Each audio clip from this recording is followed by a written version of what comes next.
Hello, my fellow Christian reading nerds. I'll think of something better in the future, or you can comment below and tell me what you want to hear. I'm excited to be back again.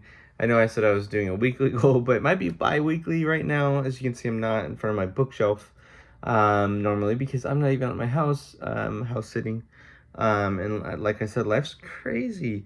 It's just not. I need consistency, so just pray for your boy. But yeah, because I'm leaving the country next week. I would love to see if I could do like a missionary vlog, but I can barely do this where I barely like talking to the camera.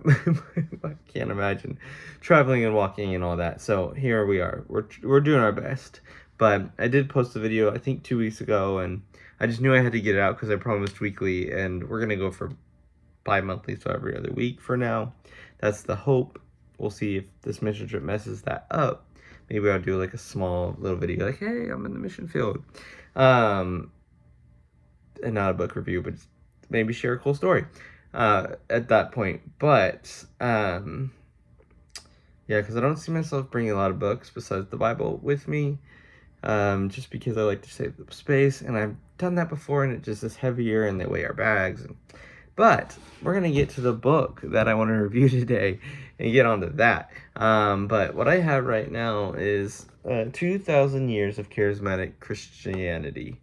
Yeah, so if you're on this channel and you've watched previous videos, I've done stories that have the gifts of the Holy Spirit in them, and I believe in them, and I've experienced them even since a young age as a kid, and seen them even more in my adulthood, and life's fun. Like Jesus says that signs and wonders follow those who believe, and his gospel is confirmed with power.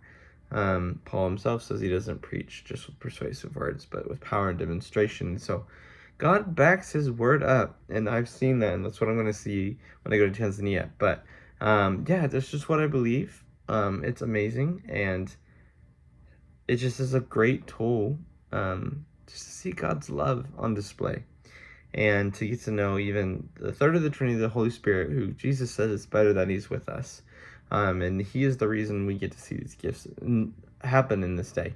So what a gift Holy Spirit is to us in this time. Like we always talk about, like it would be so cool to have Jesus in the flesh.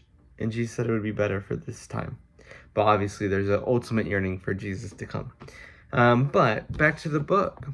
I equate this to kind of like a Spark Notes. So I don't know if you're older than me, if you've ever had to use Spark Notes, or if you're younger than me, that if that's still even needed. I guess it's never been needed. I never really used Spark Notes.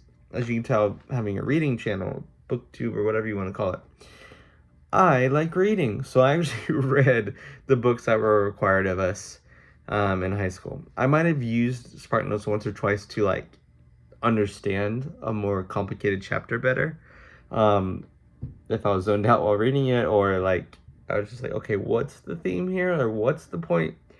I've read this old English classic chapter 3 times and I'm a little confused, so I might have used it for that. But for the most part, I actually read and enjoyed reading, as I still do today.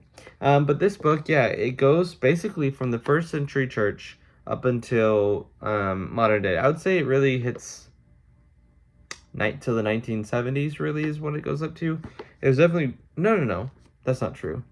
It goes into the 2000s, early 2000s, I believe.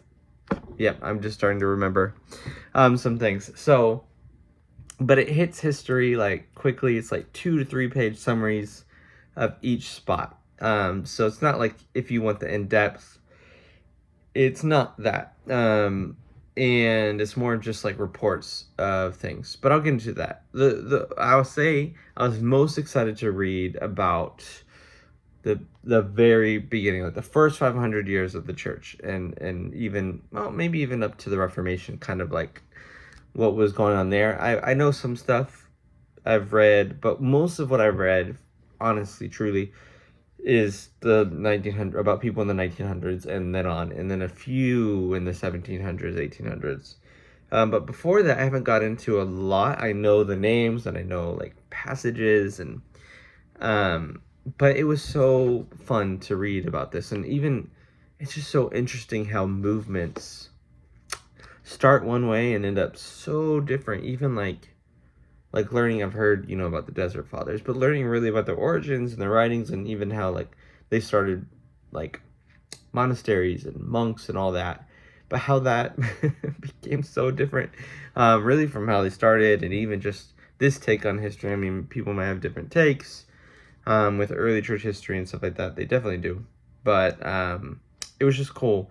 And I think what I appreciate is, like, at the back of the book, even though it's just like just snippets of the things, there's like a lot of sources. So I don't know, for each chapter he cites the sources, and some of it is just newspaper articles and writings of people from that era, or autobiographies. But also what's really cool is he puts in like some firsthand accounts, like, so journal entries from people and their writings, and like he'll say like, oh well, in this article it talks about this church father didn't believe this at all, but here's actually his journal entry where he actually makes mention of this. And it's really not about like a whole movement. It's not about, oh, all the Desert Fathers and all that they believe, but it's really highlighting what they thought about the gifts, and if they spoke on it, if they operated in it, if they had a view of it. Like, there would be a few people here that are like, I don't operate in any of them, but my best friend does. And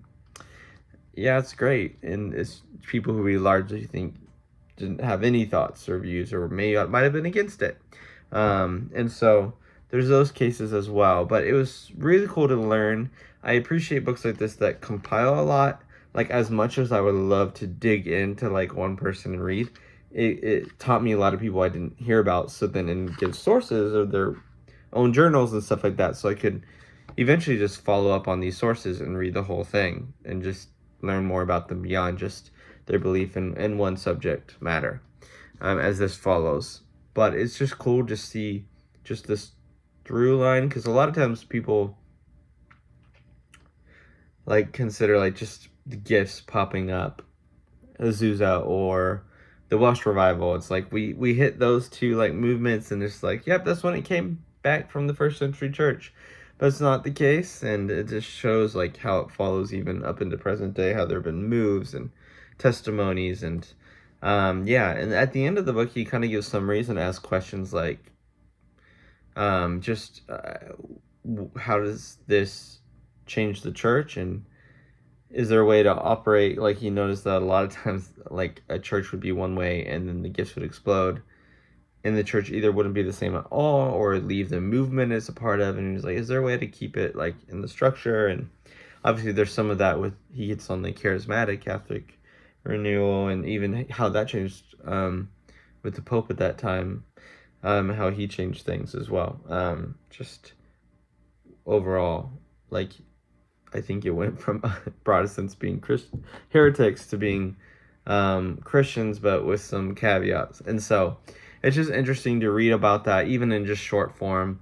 I do want to say, like, I was nervous and hesitant about the latter half once we hit the 1900s, Azusa and stuff. I've read a lot about that, and hopefully I'll be able to review some. I've read like biographies about like William Seymour and things like that, but I haven't really read into more like in depth, or like some of the journals, or I know there's Frank Bartleman, who was part of Azusa, and was kind of like a historian for it. I haven't read a lot of him, so it'd be fun to tackle those books and learn more in depth. But at the same time, I've read it, and knowing that these were just like 3 pages about it, I was kind of nervous the whole latter half of the book would just be stuff I knew about and would be bored. Even though that's not great, because I forget things, and so it's nice to get a refresher and know my facts before I just spout them off to people. But it was cool because I learned about different people that I never heard about. Like, even just between Azusa and Urwash, there'd be someone in India, and there's recordings of like this lady that operated the gifts in India, and this guy went and visited her, and a lot of her students and the people she was like discipling, they didn't know English for anything, and they were praying in tongues, but it was English. And so that's cool, because there is like there's tongues of angels, tongues of men. I know there's debates, but I think there's the glossolalia and xenoglossolalia. If you ever want to dig into that, I'm not trying to do a whole like teaching on tongues here. Just trying to do a book review. But it was just cool. It was cool to learn about I think his name. No, I'm gonna butcher his name. But that's why the book's here with sources, so I can find it later. But I think William Irving or something. But he was Scottish. He was Scottish. That's all I remember. And it was cool. There's even people around, like, he talks about John G. Lake, but that talks about people in the same era as him that operated in healing, like Marie Burgess Brown, that I'd actually never heard of. So it'd be fun to, like, dig into her.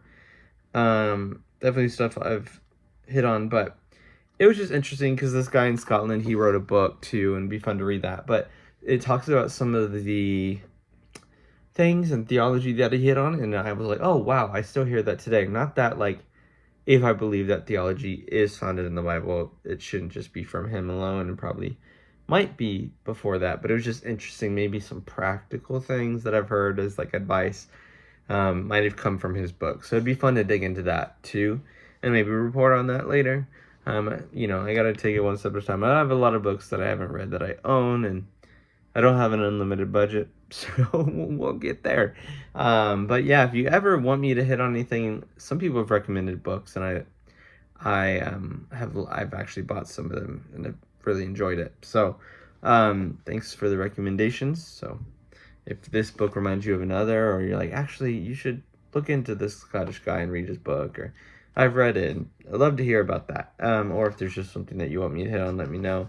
But yeah, it was definitely a cool read. It's definitely a quick and easy read. It's not complicated. It's pretty to the point, but it is really cool to see people's, like, I just love the journal entry aspect, and I love the source aspect, because the source aspect lets me dig further in the future, and I love really learning about the first maybe 500 years of the early church. So I hit on those things, but I actually enjoyed that as much. It was definitely a slower read for me, but also that's not because of the book. It's because I've been a bum with this book, and mainly because water damage, and it just makes me sad. It's so dumb, but that's what happens with me in books. I'm like, oh, it's ruined. It's so hard to read now, and it's really not. It's really not, y'all. If you have quirks with reading, let me know those too. But yeah, it's just been fun to learn more, and about just kind of just the subject. It's just this one through line throughout history. So definitely there's more to the each movement than maybe he hits on, and there's some that are actually, he notes, are controversial, and he's like, here's why they're controversial. But do we have proof that they believe this, or just the report that these people who didn't like them said? I guess we could do your own digging. I think he said a movement called the Waldenses. I should oh yes, okay, I found the Scottish guy. He's Edward Irving. See how, I don't know if I said that, but I think I did. But anyways, so it was just really cool to learn about him, and I'm trying to find the Waldenses. There's the French prophets. I think they had a little bit of controversy too, but I'd never heard of them, and so that would be really fun to dig into. But yeah, I heard of the Anabaptists, Martin Luther. Yeah. The Waldenses, that's it. I think they were a little bit, people had some accusations against them and the French prophets, but who stands for something that doesn't have accusations against them? So it'd be interesting to research and be like, oh yeah, they were, read their writings, and they were off here, oh, this is amazing. So but yeah, so let me know if you've read this before or what your thoughts are. But hopefully next week maybe I'll film in advance and be able to post one, or schedule one to be posted, because I'll be out of the country, and maybe I'll do a small report and maybe share some testimonies of real life living epistle, not apostle. But anyways, but yeah, I'm excited to do this, and thank you for the 11 of you who have tuned in so far with my last video. But hopefully people find this and just have fun and a good time with me. Eventually would love to do just kind of a book club or anything like that. So if you're interested, let me know. But I love reading comments, love hearing your guys' thoughts, and happy to be back on it. I'm already reading some books I'm really excited to get into and share about. I'm already only 2 chapters in one book, and I'm talking my friend's ear off. So this is why I do that, to spare them, but it probably won't help them. But I hope you guys have a blessed day, and I am happy to be back at least for this week. God bless you guys.